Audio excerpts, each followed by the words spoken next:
Muy bien, vamos a la Biblia, vamos a leer Mateo 19. Vamos a Mateo 19 del 1 al 9, vamos a darle lectura a Mateo 19 del 1 al 9.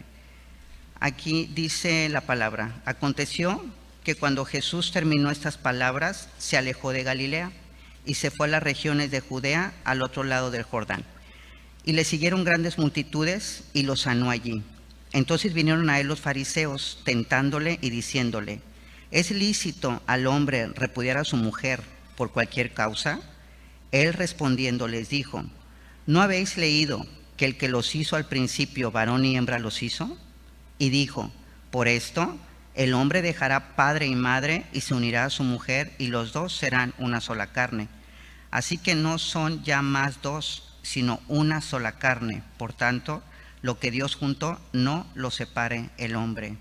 Le dijeron: ¿por qué pues mandó Moisés dar carta de divorcio y repudiarla? Él les dijo: por la dureza de vuestro corazón, Moisés os permitió repudiar a vuestras mujeres, mas al principio no fue así. Y yo os digo que cualquiera que repudia a su mujer, salvo por causa de fornicación, y se casa con otra, adultera. Y el que se casa con la repudiada, adultera. Bueno, aquí, como podemos ver en la Biblia, tenemos un subtítulo que dice: Jesús enseña sobre el divorcio, ¿verdad? Y bueno, para que haya un divorcio, pues tuvo que haber habido un matrimonio de por medio. Quiero comparar esta lectura con Isaías, por favor, para darle plataforma al tema. Isaías 54, capítulo 54 del 5 al 8. 54 del 5 al 8. Dice: porque tu marido es tu hacedor, Jehová de los ejércitos es su nombre, y tu Redentor, el Santo de Israel. Dios de toda la tierra será llamado. Porque como a mujer abandonada y triste de espíritu te llamó Jehová, y como a la esposa de la juventud que es repudiada, dijo el Dios tuyo: por un breve momento te abandoné, pero te recogeré con grandes misericordias. Con un poco de ira escondí mi rostro de ti por un momento, pero con misericordia eterna tendré compasión de ti, dijo Jehová, tu Redentor. Aquí en este pasaje de Isaías encontramos palabras que encontramos también en el pasaje de Mateo, si se fijan. Palabras como marido, como esposa, repudiada, abandonada, dejada. Y bueno, nada más para hacer mención, porque esa palabra repudiada como que se oye así horrible, ¿verdad? Parece que, no sé, como si fuéramos ahí un trapo. Pero bueno, el griego de repudiar es apolúo, sin H, con A y con P de papá, apolúo. Y eso significa soltar, significa dejar libre, significa puesto en libertad, significa libertar, desatar una ligadura, dar libertad, dejar, despedir. Nosotros sabemos que como iglesia somos la novia de Cristo y que Cristo es nuestro novio. Van a venir unas bodas del Cordero. Así que a donde yo me voy a dirigir en este mensaje es a nuestra relación con Cristo más que al matrimonio. Sin embargo, voy a usar ciertas partes de Mateo 19, ciertas características de un matrimonio, para que nosotros podamos tener la idea más clara de lo que es nuestra relación con Cristo, para que podamos saber a qué tamaño estamos unidos con el Señor y cómo tenemos que cuidar esta relación con Cristo. Si me acompañan también vamos a Romanos para ver cómo surge esta relación, esta unión del cristiano con Cristo. Romanos 6, por favor. Romanos 6, versículo desde el 3. Romanos 6, 3. Dice: ¿o no sabéis que todos los que hemos sido bautizados en Cristo Jesús hemos sido bautizados en su muerte? Porque somos sepultados juntamente con Él para muerte por el bautismo, a fin de que como Cristo resucitó de los muertos por la gloria del Padre, así también nosotros andemos en vida nueva. Porque si fuimos plantados, y esto significa unidos, si fuimos plantados juntamente con Él en la semejanza de su muerte, así también lo seremos en la de su resurrección.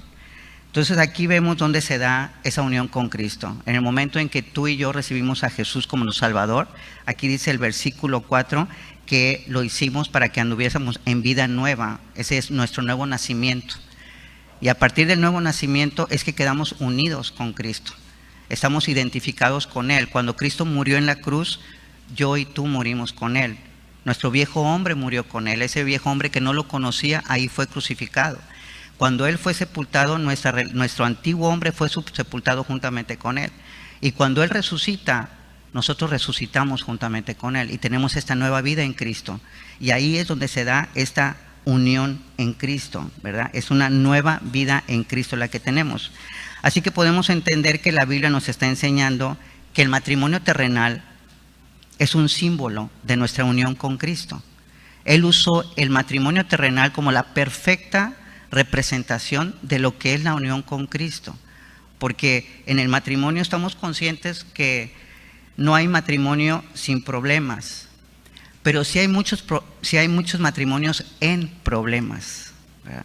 O sea, hay matrimonios que tienen problemas, pero a pesar de que tienen problemas, siguen teniendo una relación, ¿verdad? Hay una relación matrimonial. Pero hay otros matrimonios, los que están en problemas, que aparte de que tienen problemas, están ellos como matrimonio en problema. Es que aunque viven bajo el mismo techo, comparten el mismo espacio, respiran el mismo aire, lo hacen como extraños. No tienen nada en común, no hay una relación con ellos. Y eso me lleva a preguntar, ¿cómo está tu relación con Cristo? ¿Puedes tú efectivamente vivir bajo las alas de Cristo, ser el templo de Cristo, morar bajo la sombra del Altísimo, pero tal vez lo estás haciendo como un extraño? ¿De qué platicaron hoy? A lo mejor piensa, ¿qué platicaste hoy con tu esposa? ¿Qué platicaste hoy con tu esposo? ¿Qué platicaste hoy con Cristo?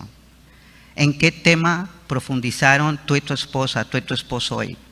¿En qué tema se enfrascaron y discutieron y hablaron? ¿En qué tema te enfrascaste y discutiste con Cristo? ¿Conoces hoy más a tu esposa que ayer? ¿Conoces hoy más a Cristo que ayer? ¿Cómo está hoy tu relación con Cristo? Y regresando a Mateo, para poder comenzar con el pasaje, en Mateo 19, donde fue el pasaje principal, dice que aconteció que cuando Jesús terminó estas palabras, se alejó de Galilea y se fue a las regiones de Judea al otro lado del Jordán. Y un poquito de trasfondo histórico y bueno, también un poquito de trasfondo literario es que cuando él dice que terminó estas palabras, porque a veces pensamos que cuando Jesús habla o leemos un pasaje de la Biblia pensamos que bueno, eso fue lo único que dijo y lo dijo en ese momento y ya. Y no, cuando él dice aquí, cuando el autor Mateo nos dice que terminó de hablar estas palabras, se está refiriendo a todas las palabras que Jesús dijo desde Mateo 17:24 hasta Mateo 18:35. O sea, todas esas palabras las habló en un solo momento Jesús. Y también estas, ¿verdad? Y después de ahí dice que él se encontraba en una región, esta región es Perea. Y Perea dice que está al otro lado del Jordán y es la misma región donde Jesús fue bautizado por Juan el Bautista. Por eso es que esa región Perea pertenecía al territorio que gobernaba Herodes el Grande, el que asesinó a Juan el Bautista. Es significativo Perea, porque de Perea Jesús iba a subir a Galilea y ya no iba a regresar de Galilea, de Jerusalén. De Perea él iba a subir a Jerusalén y ya no iba a regresar, porque en Jerusalén lo iban a matar. Entonces prácticamente esta era la última semana de vida de nuestro Señor Jesucristo. Estaba a una semana de morir en la cruz. Y es el trasfondo histórico donde se planta este pasaje que tiene lugar ahí en Perea.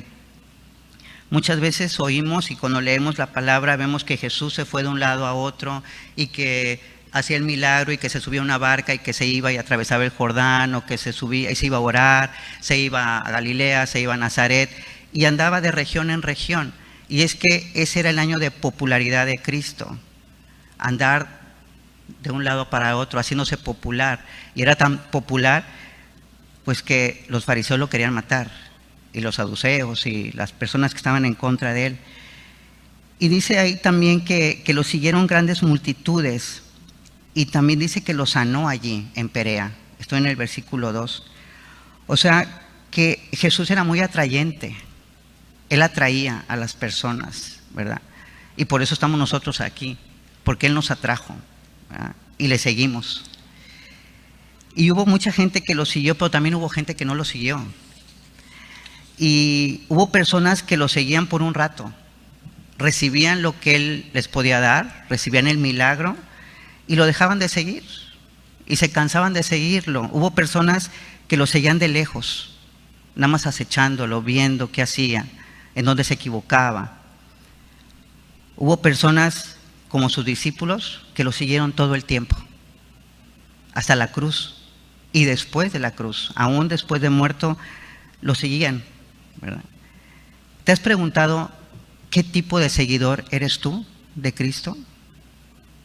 ¿Qué tipo de seguidor eres?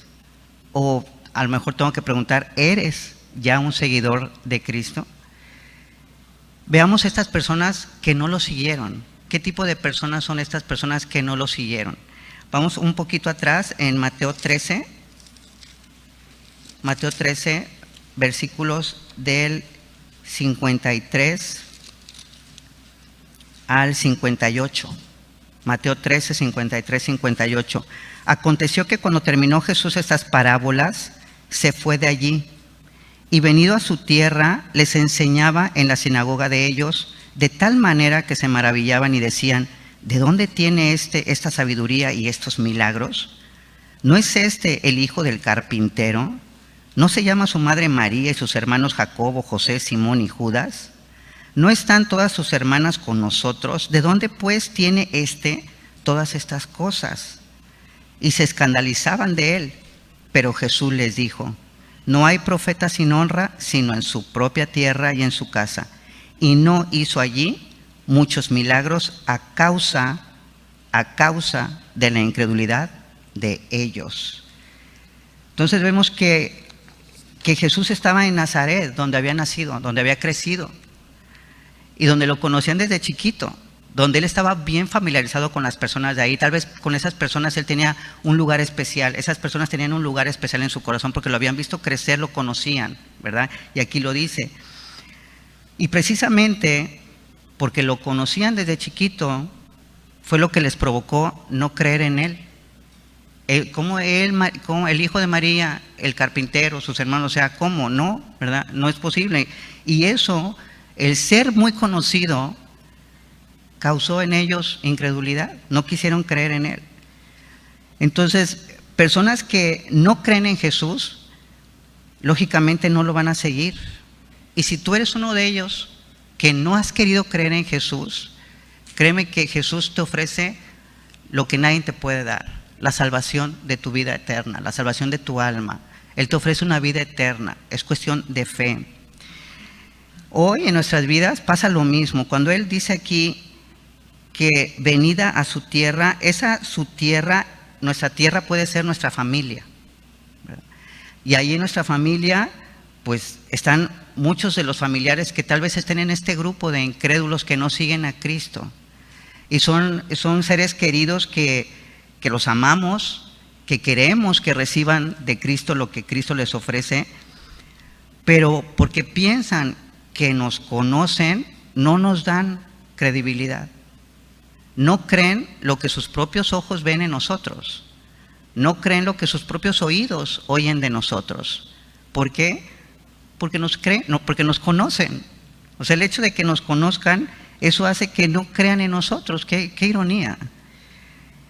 Y pasa lo mismo, se quedan sin recibir lo que Jesús tiene para ofrecerles. Y Jesús aquí lo dice muy claro en el 57, dice, no hay profeta sin honra, sino en su propia tierra y en su casa. Y es que a veces muchos de nosotros nos sentimos mal por nuestra familia, porque ellos no van a experimentar o no quieren experimentar el poder que Jesús tiene para ofrecerles. Veamos algo de esta incredulidad. En Romanos 3, vamos a Romanos 3, por favor.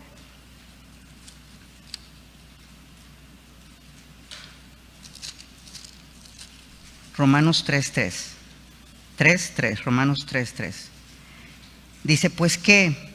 si algunos de ellos han sido incrédulos, su incredulidad habrá hecho nula la fidelidad de Dios. Y el versículo 4 comienza diciendo, de ninguna manera. Y si me voy a otro versículo en Timoteo, primera de Timoteo 1:13,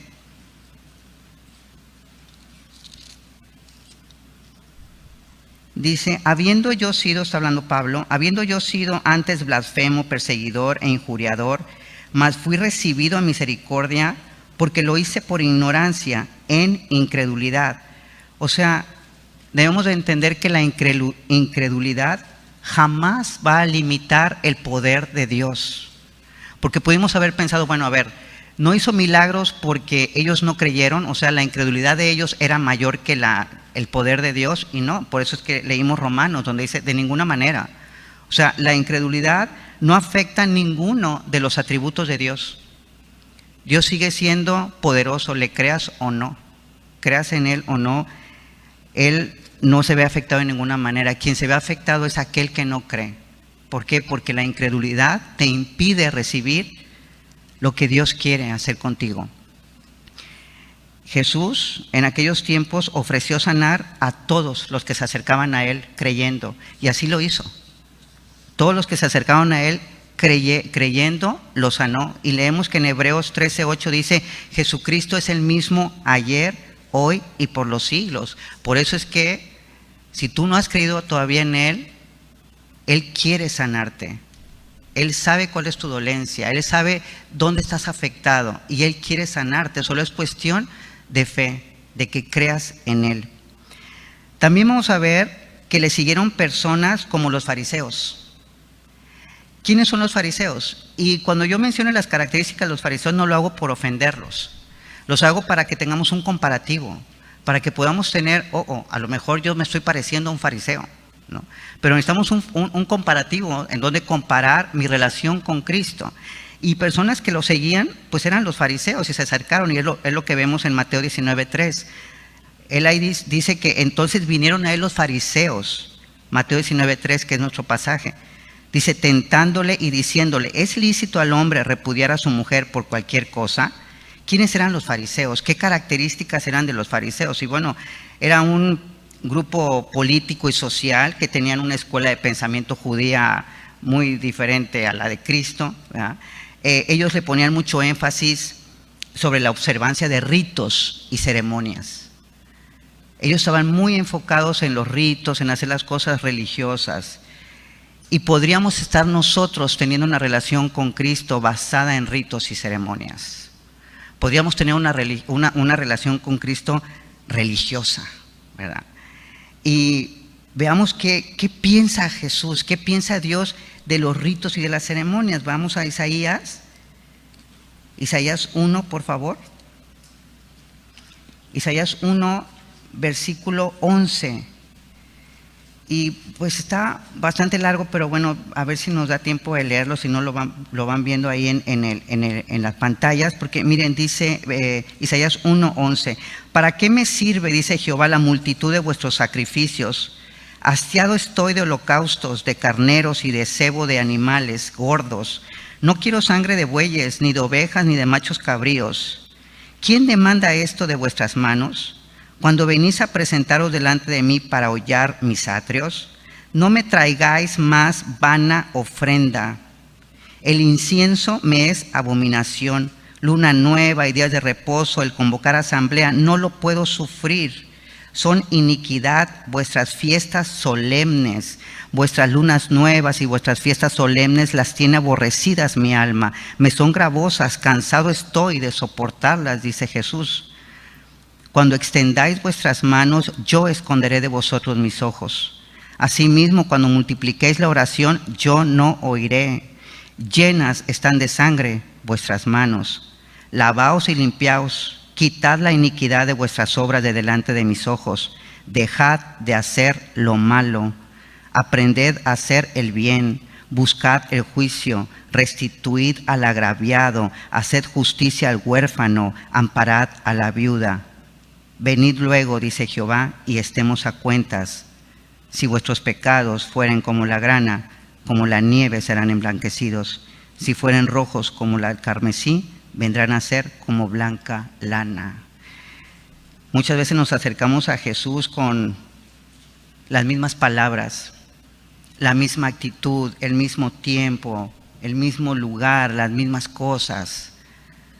Y es un rito ya nuestra relación con Cristo, ya es ceremonia, nos paramos, nos persignamos, nos levantamos, o sea, es un rito. Y Él dice, ¿sabes qué?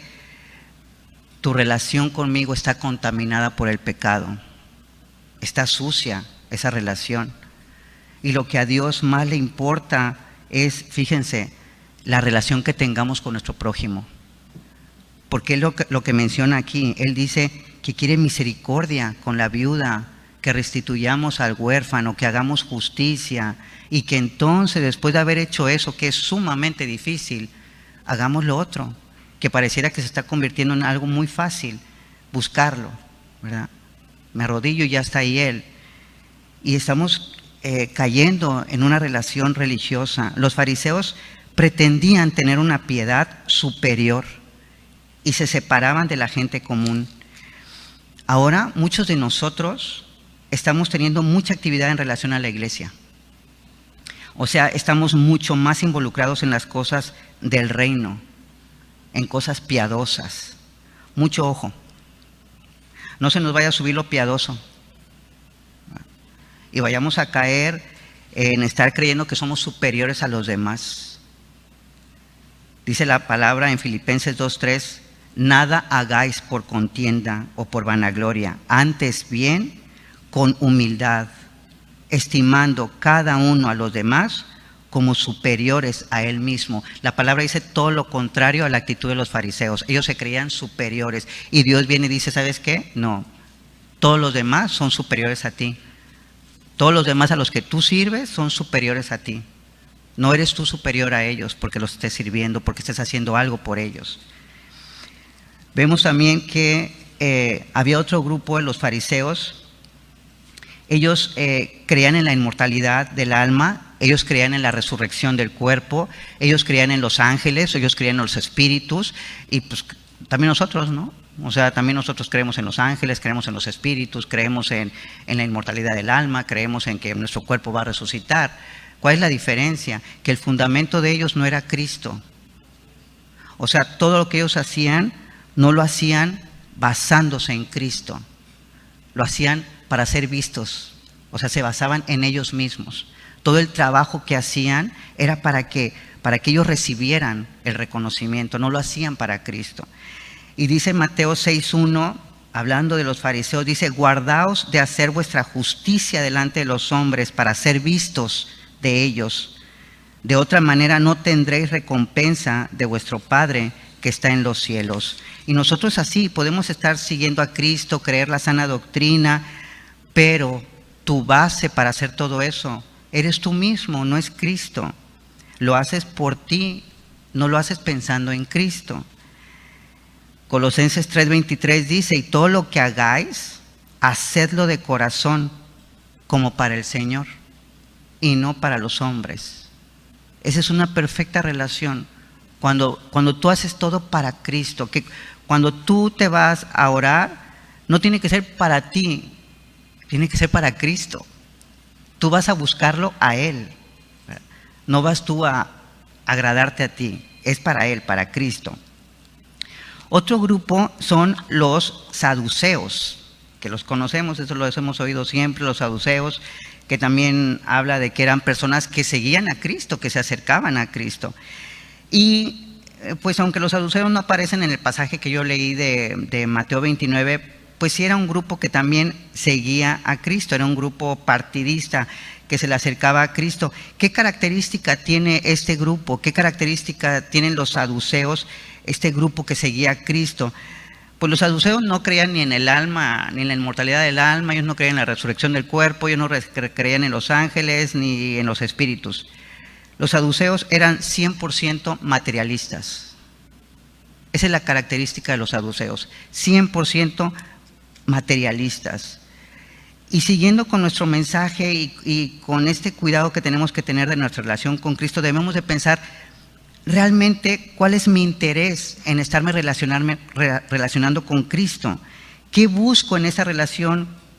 ¿Qué es lo que realmente me interesa al tener esta relación con Cristo? ¿Lo busco porque voy a recibir algo de Él? ¿Lo voy a buscar hasta que me promuevan en mi trabajo? ¿Lo voy a buscar hasta que me cambie de coche? ¿Lo voy a buscar hasta que tenga un esposo nuevo? ¿Lo voy a buscar hasta que yo reciba algo? ¿O lo voy a buscar por quién es? ¿Por quién es? Por la necesidad que tengo, la necesidad que tengo de Él. Segunda de Corintios 4:17. Segunda de Corintios 4:17 dice: porque esta leve tribulación momentánea produce en nosotros un cada vez más excelente y eterno peso de gloria. Según este versículo, el único peso que deberíamos de buscar en nuestra relación con Cristo es el peso de gloria. ¿Qué significa eso? Ser más parecidos a Cristo. Que le caigamos pesada a la gente porque nos parecemos mucho a Cristo. Que le caigamos gordos porque nos parecemos mucho a Él. Que tengamos ese peso de gloria. ¿Y eso cómo se logra? Segunda de Corintios 4:18. No mirando nosotros las cosas que se ven, sino las que no se ven. Pues las cosas que se ven son temporales, pero las que no se ven son como Cristo, eternas. Y eso es lo que tenemos que ser nosotros, y eso somos eternos. Otro grupo eran los herodianos. Otro grupo que seguía a Cristo eran los herodianos. Estos seguidores los podemos calificar como los seguidores fifís. ¿Cómo es eso de que fifís? ¿Verdad? Y es que los herodianos eran miembros de la familia de Herodes, o de su corte, o de su ejército. Los herodianos era un grupo político religioso semejante al de los saduceos. Era un grupo formado por aristócratas influyentes. Pues a tener este parentesco con Herodes, pues tenían una gran influencia con los romanos. Y cuando digo fifí no es para ofenderlos, ni estoy criticando a las personas que tengan una posibilidad económica. No, los fifís son aquellas personas en el mundo que son con unos modales muy refinaditos y que son muy educaditos y que son muy delicaditos y muy exagerados, ¿verdad? Entonces podemos catalogarlos como aquellas personas que no les gusta mucho ensuciarse las manos, ¿verdad? Como que no les gusta el trabajo pesado, como que todo lo ven de lejos, sentaditos y así, como que ellos no se fatigan porque pues no, ¿verdad? Ellos no nacieron para eso. Entonces son a veces los hermanos que, como nos decía ahorita Les, pues no saben orar. Ellos dicen, es que yo no sé orar y pues no, ¿para qué me meto a la oración? ¿Verdad? O sí se meten a la oración, pero se meten un poquito y luego dicen, ay, ¿sabes qué? Eso está muy pesado, está muy cansado, esto no es para mí. Este grupo de personas que sigue a Cristo, pues su agenda está muy llena de otras actividades sociales. No tienen tiempo para cosas tan comunes y corrientes como las que nos tenemos que involucrar todos, ¿verdad? Nosotros necesitamos que nuestra relación con Cristo sea del tipo de Moisés. Esa relación que tenía Moisés con Dios. Miren, aquí sí quiero que me acompañen, Hebreos 11:25. Digo, las demás versículos pues anótalos y ya en tu casa, ¿verdad? Hebreos 11:25. Dice aquí, está hablando de la fe de Moisés, ¿verdad? En el versículo 23 y sigue hablando de la fe de Moisés en el versículo 24.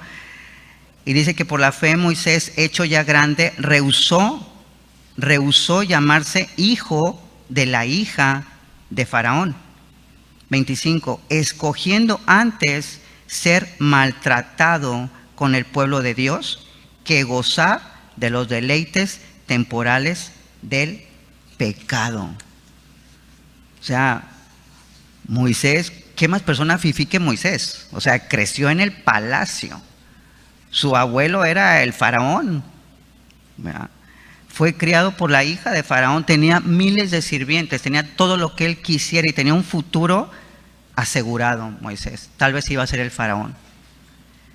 ¿Y qué hizo él? Él dejó todo y se fue al desierto, donde no había nada, donde si él no se ensuciaba las manitas, no comía, donde si él no ponía ahí su camita, pues a ver dónde dormía. O sea, dejó todo a lo que estaba acostumbrado. Y nosotros así, cuando llegamos a Cristo, tenemos que dejar todo a lo que antes estábamos acostumbrados. ¿Quiénes somos en Cristo ahora? Digo, la Biblia está llena de ejemplos de quiénes somos nosotros en Cristo. Pero bueno, vamos a un pasaje, a un versículo, mejor dicho, Primera de Pedro 2:9. Estoy en Hebreos, pasa a Santiago y llegas a Primera de Pedro. Primera de Pedro 2:9 dice: mas vosotros sois linaje escogido, real sacerdocio, nación santa, pueblo adquirido por Dios, para que anunciéis las virtudes de aquel que os llamó de las tinieblas a su luz admirable. Tú y yo salimos del mundo, un lugar que conocíamos y que tal vez hasta manejábamos a la perfección, y Dios nos trasladó al reino de la luz admirable de su Hijo. Ese traslado le costó la vida a Cristo. Ese pasarnos del mundo a su reino, a Él le costó la vida. Hemos leído en Filipenses 2, y vamos rapidito a Filipenses 2. Filipenses 2:5. Dice así la palabra: haya pues en vosotros este sentir que hubo también en Cristo Jesús, el cual, siendo en forma de Dios, no estimó el ser igual a Dios como cosa a que aferrarse, sino que se despojó a sí mismo, tomando forma de siervo, hecho semejante a los hombres, y estando en la condición de hombre, se humilló a sí mismo, haciéndose obediente hasta la muerte y muerte de cruz. Para que tú y yo estemos perteneciendo al reino de los cielos, Cristo tuvo que despojarse de su gloria, tuvo que despojarse de quién era y convertirse en lo que Dios quería que fuera, el Salvador del mundo. Y para llegar a serlo, Él extendió sus manos en una cruz y murió por ti y por mí. Esto es lo que nosotros tenemos que valorar en nuestra vida, porque lo que le da valor a tu vida y a mi vida es la cruz de Cristo. Eso es lo que le da valor a nuestra vida. También estaba otro grupo de personas, y este grupo de personas en lo particular me gusta mucho. Vamos a Marcos 5:30, por favor.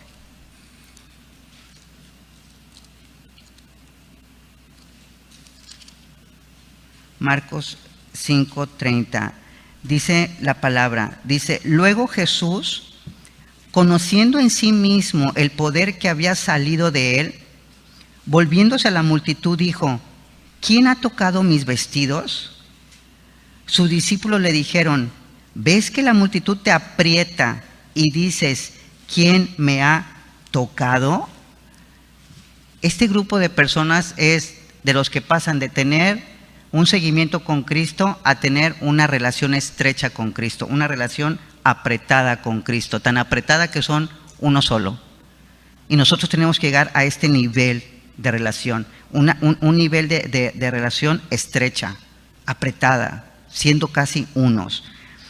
¿Cómo te sentirías tú, por ejemplo, si en tu casa, con tu esposa, quienes están casados, que tienes esta relación estrecha con tu esposo, con tu esposa, que nada más se ven y ya saben lo que quieren, ¿verdad? Que ya se pone él así de ladito y ya sabes que está de malas o está de buenas, o que también ella, si te voltea a ver, ya sabes por dónde va la cosa, ¿verdad?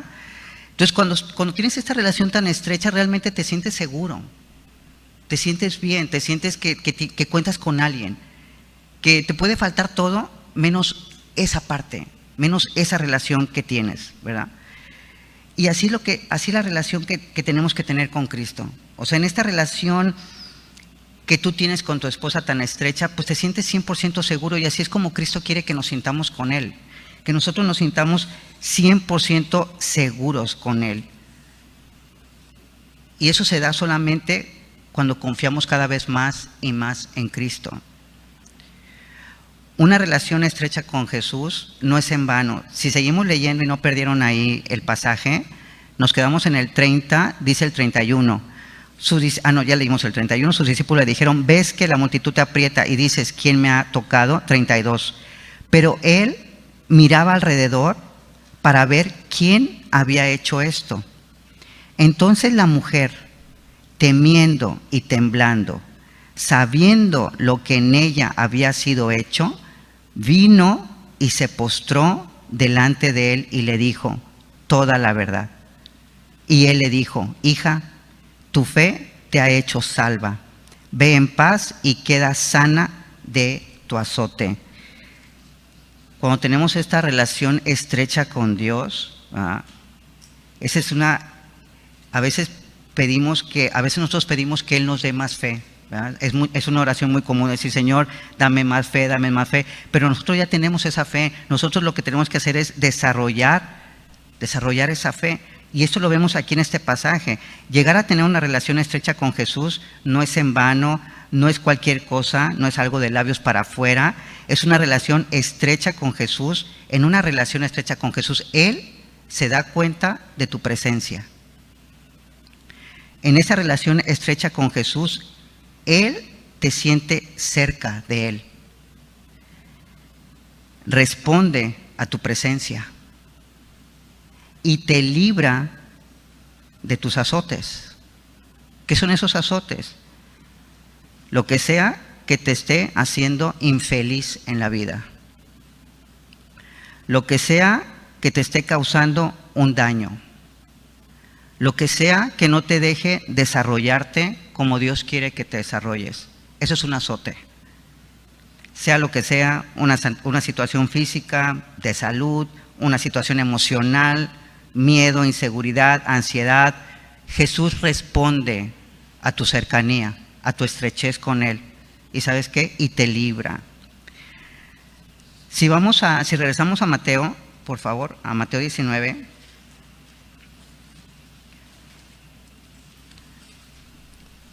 Aquí, a partir del versículo 3, que me voy a permitir volver a leerlo, si lo pueden poner ahí en la pantalla, Mateo 19, del 13 en adelante, ya vimos que se le acercaban los fariseos, tentándole y diciéndole, ¿es lícito al hombre repudiar a su mujer por cualquier cosa?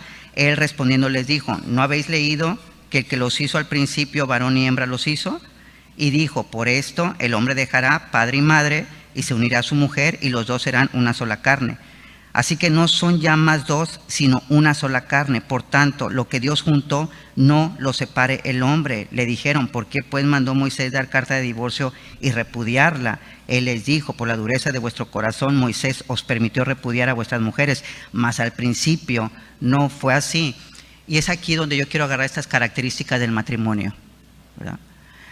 El matrimonio no es una mera convención social como muchos lo entienden hoy. El matrimonio para el hombre y la mujer que dejarán, sí, a su papá y a su mamá, pero no los dejarán de honrar. Pero ese matrimonio para la mujer y para el hombre y la mujer que dejan a sus padres representa la inauguración, representa la apertura a una nueva responsabilidad y a una responsabilidad primordial. El matrimonio tiene estas dos características. Que trae una nueva responsabilidad, o sea, no naciste con esa responsabilidad, porque no naciste casado, no tenías esa responsabilidad. ¿Verdad? Entonces, es una responsabilidad nueva, ¿verdad? Y es una responsabilidad primordial. O sea, que dentro de todas tus responsabilidades, tu matrimonio es la más importante. Tu matrimonio es lo primero y todo lo demás es segundo, tercero, cuarto, quinto, ¿verdad? Y así nosotros debemos de cuidar nuestra relación con Cristo. Si algo tenemos que cuidar nosotros dentro de todas nuestras responsabilidades, lo primero que tenemos que hacer en nuestro día es cuidar nuestra relación con Cristo. Eso es lo primordial.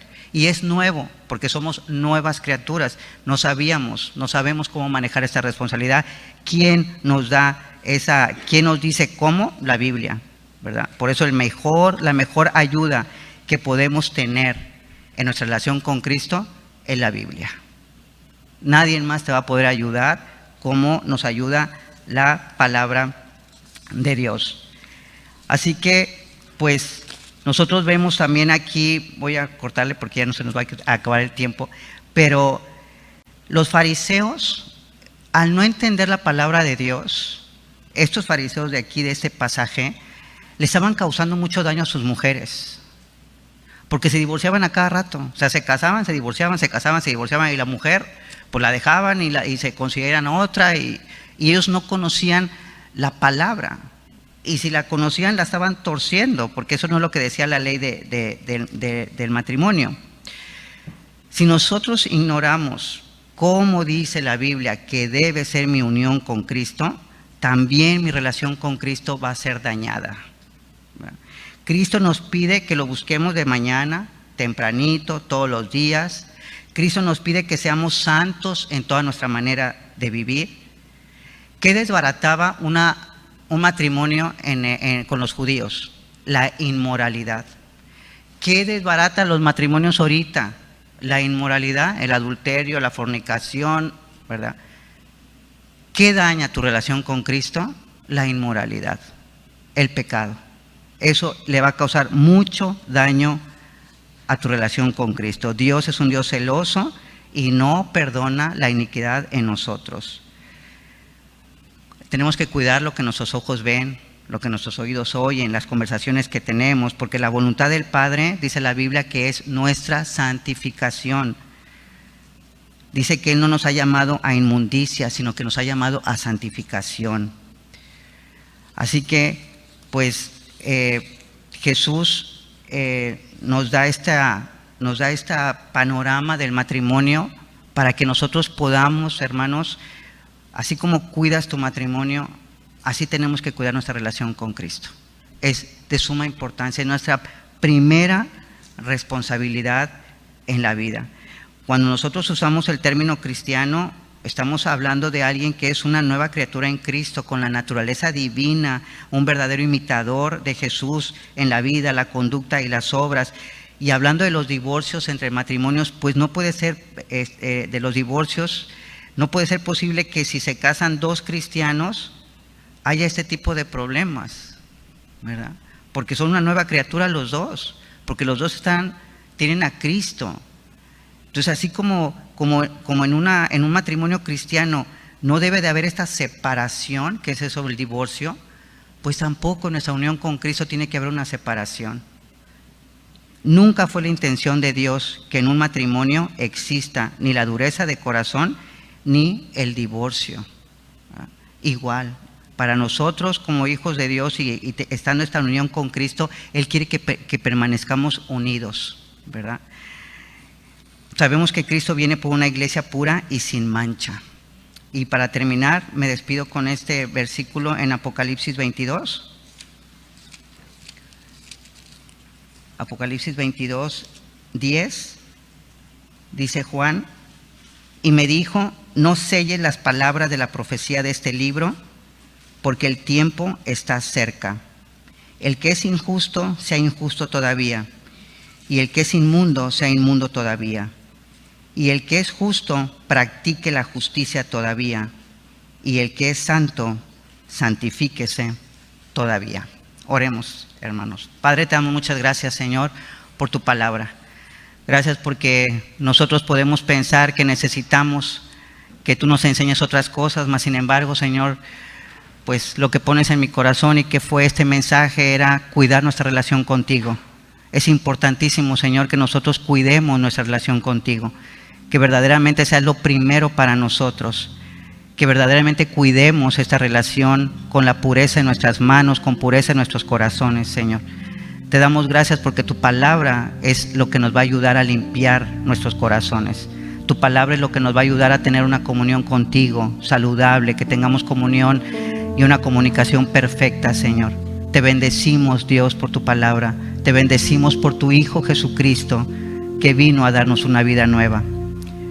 Si tú que estás escuchando en las redes sociales no has creído en Cristo, no crees por lo que tú crees que es Él, pero quieres a partir de ahora entregarle tu vida a quien puede librarte de azotes, al quien puede traerte una vida nueva, al que puede sanar todas tus dolencias, yo te pido que tú hagas esta oración conmigo, que le digas: Dios, reconozco que soy un pecador.